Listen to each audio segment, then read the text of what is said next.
पूर्वाभ्यासेन तेनैव ह्रियते ह्यवशोऽपि सः जिज्ञासूरपि योगस्य शब्दब्रह्माति वर्तते.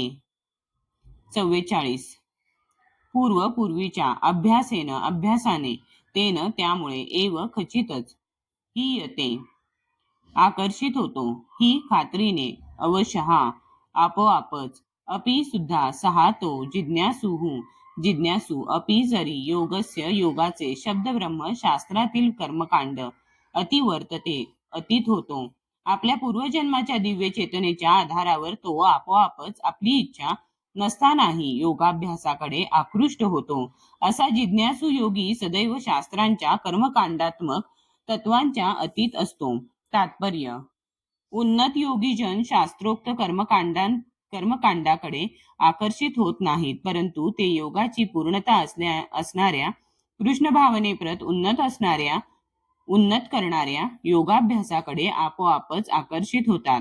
प्रगत योगी व्यक्तींना वैदिक कर्मकांडाबद्दल असणाऱ्या उपेक्षेसंबंधी श्रीमद भागवतात 3.33.7 सांगण्यात आले आहे की अहोबत श्वपचो तो गरीयान यज्जिगुराहे वर्तते नाम तुभ्यम ते पुस्तपस्ते जुहुवुः सस्नुरार्या ब्रह्मानुचूर्नाम गृह्णती येते.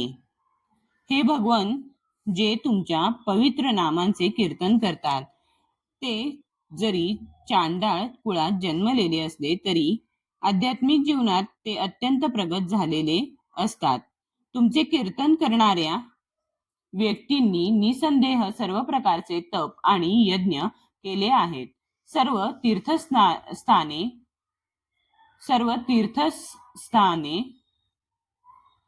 तीर्थस्नाने केली आहेत. सर्व शास्त्रांचा अभ्यास केला आहे. या संबंधी एक सुप्रसिद्ध उदाहरण श्री चैतन्य महाप्रभूंनी दिले आहे. श्री चैतन्य महाप्रभूंनी हरिदास ठाकूर यांचा प्रमुख शिष्य म्हणून स्वीकार केला.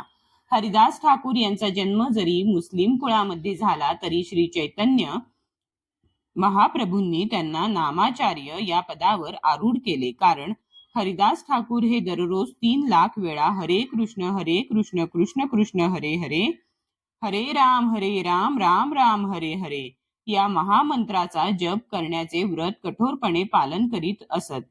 ते निरंतरपणे हरिनामाचा जप करीत असल्या कारणाने जाणले पाहिजे की आपल्या पूर्व जन्मात त्यांनी शब्द ब्रह्म म्हणून ओळखल्या जाणाऱ्या सर्व वैदिक कर्मकांडांचे आचरण केले आहे.